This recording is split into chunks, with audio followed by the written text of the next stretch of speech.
जय हिंद दोस्तों। मैं हूं आपका दोस्त के बी और करंट अफेयर्स 2020 के लिए एक नई वीडियो में आप सभी का स्वागत है। तो आज की इस वीडियो से हम लोग एक नए करंट अफेयर्स की सीरीज की शुरुआत कर रहे हैं। वैसे हम लोग डेली करंट अफेयर में इन सारी चीज़ों को डिस्कस कर चुके हैं, लेकिन ये जो हमारी सीरीज होगी इसमें आपकी परीक्षाओं के लिए जो सबसे महत्वपूर्ण प्रश्न होंगे, यानी कि जिनके पूछे जाने की संभावना 100% होगी, उन सभी प्रश्नों को हम लोग डिस्कस किया करेंगे।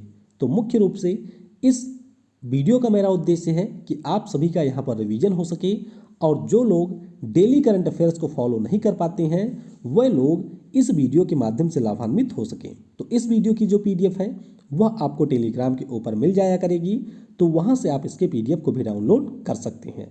और वीडियो अगर आपको पसंद आता है तो इसे लाइक करने के साथ अपने सभी दोस्तों के साथ में शेयर जरूर करना है। तो चलिए इस वीडियो की शुरुआत करते हैं। पहला प्रश्न है, आरबीआई के अकाउंट एग्रीगेटर फ्रेमवर्क के तहत लाइव होने वाला भारत का पहला बैंक कौन बना? तो याद रखेंगे, पहला बैंक बन गया है इंडसइंड बैंक। कौन? इंडसइंड बैंक हमारे देश का पहला बैंक बना है जो कि आरबीआई के अकाउंट एग्रीगेटर फ्रेमवर्क के तहत वित्तीय सूचना देने के लिए लाइव हो चुका है। तो ये आप यहाँ पर ध्यान रखेंगे और इसका सिंपली यही मतलब है कि जो भी बैंकों के विभिन्न प्रोडक्ट होते हैं उन सभी के बारे में आपको एक स्थान पर जानकारी मिलेगी। इसके अलावा आपको अपने खाते से संबंधित सभी चीज़ों के बारे में एक स्थान पर जानकारी मिलेगी, जैसे कि अकाउंट स्टेटमेंट हो गया, जमा राशि हो गई, निवेश हो गया और क्रेडिट कार्ड। ये सारी सुविधा आपको एक विंडो पर मिलेगी। इंडसइंड बैंक इसका मुख्यालय है पुणे में और एमडी और सीईओ है इसके सुमन कटपालिया। अगला प्रश्न है, अक्टूबर 2020 में किस शहर में सेक्टर 50 मेट्रो स्टेशन का नाम बदलकर प्राइड स्टेशन रखा गया है? तो इस स्टेशन का नाम बदल करके रखा गया प्राइड स्टेशन और ये आपका है नोएडा में। कहाँ पर है? नोएडा में ये स्टेशन आपको मिलेगा। तो इस स्टेशन के बारे में आप ये भी ध्यान रखेंगे कि जो हमारे ट्रांसजेंडर कम्युनिटी के लोग हैं उनको डेडिकेट करते हुए इस स्टेशन का नाम प्राइड स्टेशन रखा गया है। आगे बात करेंगे युवा अधिवक्ता कल्याण कोष की। तो ध्यान रखिएगा आप लोग इसके बारे में।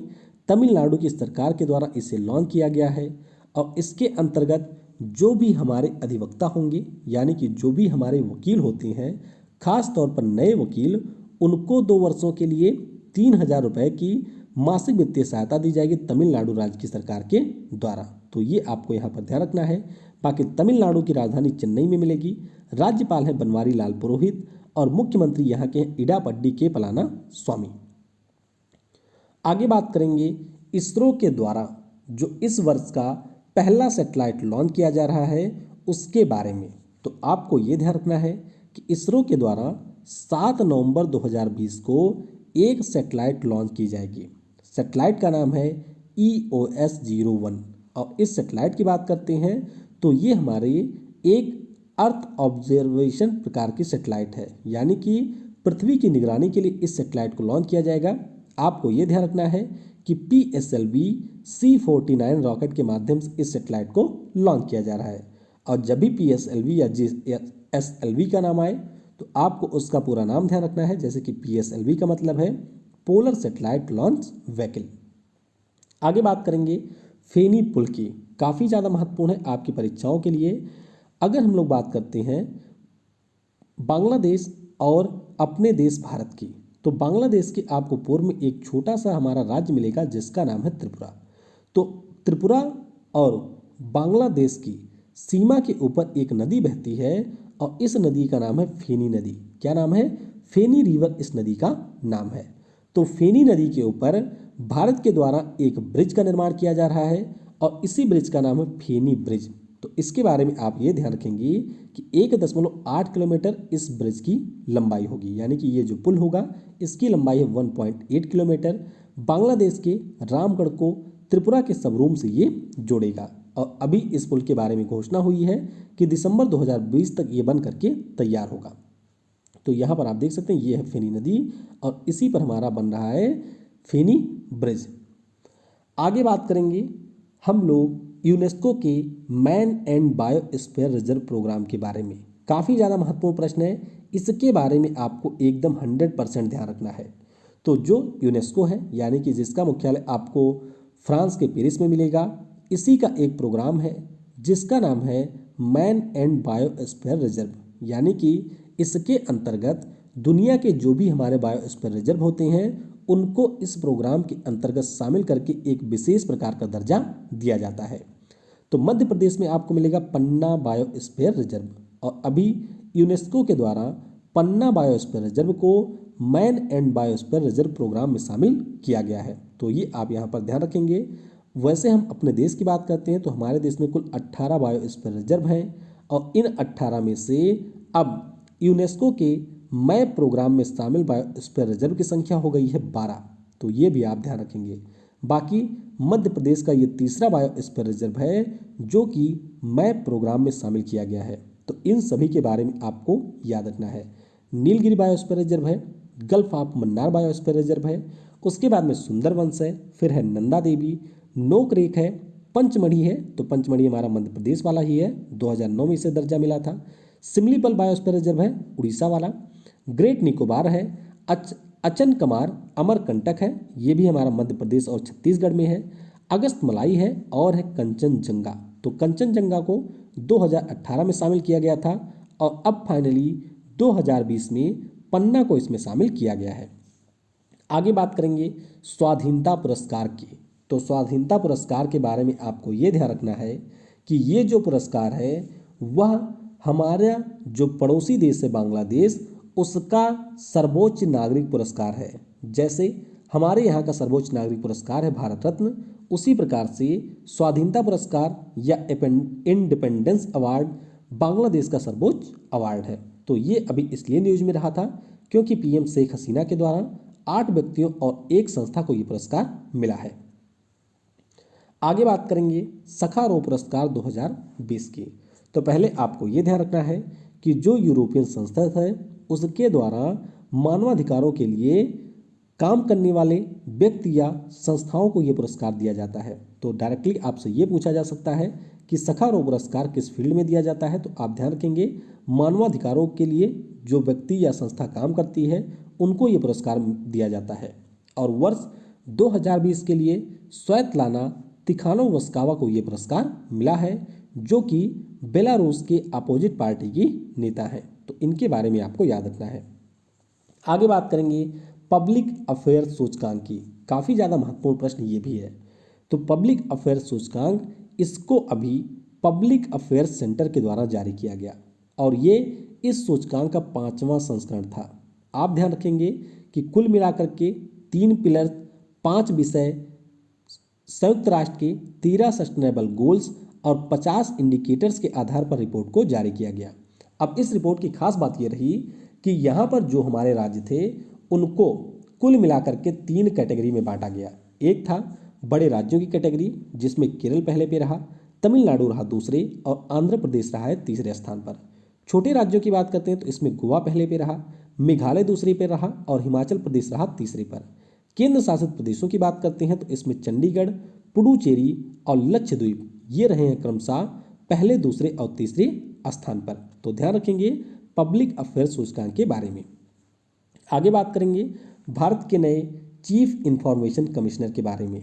तो अभी तक हमारे यहाँ पर चीफ इंफॉर्मेशन कमिश्नर थे बिमल जुल्का जी, जो कि कुछ समय पहले ही सेवानिवृत्त हुए थे। तो अब इनके स्थान पर ऐश्वर्धन कुमार सिन्हा जी को नए चीफ इंफॉर्मेशन कमिश्नर के रूप में नियुक्त किया गया है, और ये भी आपकी परीक्षा के लिए सुपर इंपॉर्टेंट क्वेश्चन रहने वाला है।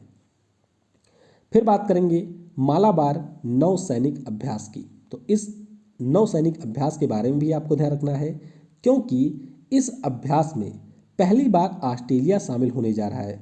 इससे पहले भारत, जापान और अमेरिका की नौसेनाएं इसमें शामिल होती थीं, लेकिन पहली बार इसमें शामिल हो रहा है ऑस्ट्रेलिया। तो ये आप ध्यान रखेंगे। बाकी मालाबार नौसैनिक अभ्यास जो है इसकी शुरुआत हो चुकी है, और इसका जो पहला चरण है वह आंध्र प्रदेश के विशाखापट्टनम में आयोजित किया जा रहा है। 2 चरणों में यह आयोजित होगा। दूसरा चरण नवंबर मध्य में अरब सागर में आयोजित किया जाएगा। फिर थोड़ा सा जानते हैं मालाबार के बारे में, यानी कि जो ये नौसैनिक अभ्यास है। तो 1993 में भारत और अमेरिका की जो नौसेनाएं हैं उनके बीच में इसकी शुरुआत हुई थी। जापान आ गया था 2015 में, यानी कि इसने कहा हमको भी ले लो, तो जापान शामिल हुआ 2015 में और अब ऑस्ट्रेलिया जाकर के 2020 में इसमें शामिल हुआ है। आगे बात करेंगे Alexis Westin international boxing tournament की। तो इस टूर्नामेंट के बारे में आप ये ध्यान रखेंगे कि फ्रांस के नांतेस में इसका आयोजन किया गया और यहाँ पर हमारे देश के कुल 9 बॉक्सर थे जिन्होंने पदक जीता और ये सारे लोग टोक्यो ओलंपिक के लिए क्वालिफाई किए हैं। तो भारत को कुल 3 स्वर्ण पदक मिले थे, जिनमें से एक जीता अमित पंघाल ने, दूसरा जीता आशीष कुमार ने और तीसरा जीता था संजीत ने। तो इन तीनों के नाम आपको खास तौर पर ध्यान रखने हैं और भारत को कुल 9 पदक यहाँ पर मिले थे। आगे बात करेंगे 16 साइकी की। तो 16 साइकी, पहले आप इसके बारे में ये ध्यान रखेंगे कि ये हमारा एक एस्ट्रॉयड है। क्या है? एक एस्ट्रॉयड है 16 साइकी और एस्ट्रॉयड को हम लोग क्षुद्र ग्रह के नाम से जानते हैं। तो यहाँ पर आप ध्यान देंगे ये हमारा है सन, उसके बाद में आता है मरकरी, फिर आता है वीनस, उसके बाद में आता है अर्थ, फिर हमारा है मार्स और मार्स के बाद में आता है जुपिटर। लेकिन इनके बीच में एक बहुत बड़ा स्पेस है जहाँ पर आपको मिलता है एस्ट्रॉयड बेल्ट, यानी कि क्षुद्र ग्रह पेटी, और इसी क्षुद्र ग्रह पेटी में आपको छोटे छोटे खगोलीय पिंड मिलेंगे और इन खगोलीय पिंड की खास बात यह है कि ये सारे भी हमारे सन के चारों तरफ परिक्रमा करते हैं। तो इन्हीं पिंडों में से एक है 16 साइकी। क्या नाम है? 16 साइकी। इसकी बात करते हैं तो ये काफ़ी बड़ा क्षुद्र ग्रह है, यानी कि 200 किलोमीटर इसका डायमीटर है, यानी कि इसका व्यास है 200 किलोमीटर का। और यह अभी इसलिए चर्चा में रहा था क्योंकि इसके बारे में ये मान्यता है कि ये जो हमारा क्षुद्र ग्रह है यह बना हुआ है पूरी तरीके से मेटल का। किसका बना हुआ है? मेटल का। और इस क्षुद्र ग्रह में वर्तमान में जो भी मेटल है, अगर हम लोग उसकी वैल्यू को काउंट करते हैं तो इसकी जो पूरी वैल्यू है वह 10,000 क्वाड्रिलियन से भी ज़्यादा हो जाती है, यानी कि हमारे पृथ्वी की जो पूरी इकोनॉमी है उससे भी ज़्यादा हो जाती है इसकी वैल्यू। और इसीलिए 16 साइकी रहा था न्यूज में, तो इसके बारे में आपको यहाँ पर ध्यान रखना है। आगे बात करेंगे रोशनी एक्ट की। किसकी? रोशनी एक्ट की यहाँ पर बात करेंगे। तो ध्यान रखिएगा जम्मू कश्मीर राज्य का ये एक्ट था जो कि जम्मू कश्मीर में जिन लोगों ने अवैध रूप से ज़मीनों को कब्जा किया था उनको लीगल रूप से उस ज़मीन को देने के लिए शुरुआत की गई थी, यानी कि कुछ उनसे पैसे चार्ज किए जाते और उसके बदले में वैध तरीके से उनको वह ज़मीन दे दी जाती। लेकिन अब यहाँ पर जम्मू कश्मीर की जो सरकार है उसके द्वारा रोशनी एक्ट को पूरी तरीके से नल एंड वाइड कर दिया गया है, यानी कि इसको यहाँ पर समाप्त कर दिया गया है। तो आप ध्यान रखेंगे कि ये जम्मू कश्मीर का एक एक्ट था जिसका नाम था Jammu and Kashmir state land vesting of ownership to the occupant act 2001। आगे बात करेंगे एक अन्य बहुत ही महत्वपूर्ण प्रश्न के बारे में, क्रिस गेल।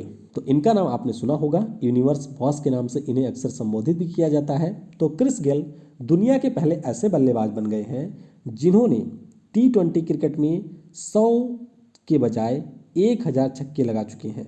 कितने? 1000 छक्के इन्होंने लगा दिया है T20 क्रिकेट में। और क्रिस गेल के बारे में आप ये ध्यान रखेंगे कि वेस्ट इंडीज के ये क्रिकेट खिलाड़ी हैं। कहाँ के? वेस्ट इंडीज के ये क्रिकेट खिलाड़ी हैं और अभी IPL के 13वें संस्करण के दौरान इन्होंने अपने 410वें T20 मैच में 1000वां छक्का लगाया है। तो ये आपको यहाँ पर ध्यान रखना है कि क्रिस गेल 1000 छक्के लगाने वाले दुनिया के पहले खिलाड़ी बन गए हैं। वेस्ट इंडीज के 2 खिलाड़ियों का नाम आपको और ध्यान रखना है। एक है किरोन पोलार्ड। तो किरोन पोलार्ड का नाम इसलिए महत्वपूर्ण है क्योंकि 500 T20 मैच खेलने वाले ये दुनिया के पहले खिलाड़ी बने हैं। और आपको एक नाम और ध्यान रखना है जो कि है ड्वेन ब्रावो का। तो ड्वेन ब्रावो की बात करते हैं तो ये भी वेस्ट इंडीज के खिलाड़ी हैं और ये T20 क्रिकेट में 500 विकेट लेने वाले दुनिया के पहले खिलाड़ी बने हैं। तो इसीलिए इन सभी के नाम आपके लिए काफ़ी ज़्यादा महत्वपूर्ण है। फिर बात करते हैं क्रिस गेल की। तो इनकी एक बहुत ही प्रसिद्ध किताब है और उस किताब का नाम आपको नीचे कमेंट में बताना है। आगे हम लोग बात करेंगे नेशन ब्रांड सूचकांक की। तो ध्यान रखेंगे आप लोग इसके बारे में भी, यह भी काफ़ी ज़्यादा महत्वपूर्ण है। साइमन अनुहल्ड और इप्सास के द्वारा 50 देशों के आधार पर इसको जारी किया गया, जिसमें जर्मनी 6ठी बार शीर्ष स्थान पर रहा है, यानी कि पहले स्थान पर रहा है। यूके रहा इसमें दूसरे स्थान पर और कनाडा रहा है तीसरे स्थान पर। हमें ध्यान रखना है अपने देश भारत के बारे में, तो ध्यान रखेंगे हमारा देश इसमें रहा है 34वें स्थान पर। आगे बात करेंगे हमारे देश के पहले ई संसाधन सेंटर न्याय कौशल के बारे में। तो आपको ध्यान रखना है कि जो हमारे वर्तमान में मुख्य न्यायाधीश हैं शरद अरविंद बोबड़े जी, इनके द्वारा अपने गृहनगर नागपुर के जुडिशियल ऑफिसर्स ट्रेनिंग इंस्टीट्यूट में इस ई रिसोर्स सेंटर को लॉन्च किया गया है। तो आपको ध्यान रखना है इसका नाम है न्याय कौशल, नागपुर में इसको लॉन्च किया गया और इसके माध्यम से जो भी हमारे देश के लोग हैं वह ऑनलाइन अपने केस को दायर कर सकते हैं सुप्रीम कोर्ट में, हाई कोर्ट में या फिर जिला न्यायालय में। फिर बात करेंगे महिला T20 चैलेंज की। ध्यान रखिएगा आप लोग कि 4 से लेकर के 9 नवंबर तक UAE के शारजाह शहर में इसका आयोजन किया जा रहा है और यह टूर्नामेंट आपके लिए इसलिए महत्वपूर्ण है क्योंकि हमारे देश में पहली बार किसी भी महिलाओं के मैच के लिए एक ऑफिशियल टाइटल प्रायोजक मिला हुआ है। तो प्रायोजक का क्या नाम है? इसका नाम है जियो। तो ध्यान रखेंगे रिलायंस जियो महिला T20 चैलेंज के लिए पहली बार टाइटल स्पॉन्सर के लिए चुना गया है। तो ये रहा हमारा पहला वीडियो। आपको वीडियो कैसा लगा या इसमें आप किसी प्रकार का और सुधार चाहते हैं तो वह भी आप नीचे कमेंट में बता सकते हैं। Thanks for watching. जय हिंद, जय भारत और सबसे ज़रूरी, पढ़ेगा भारत तो बढ़ेगा भारत।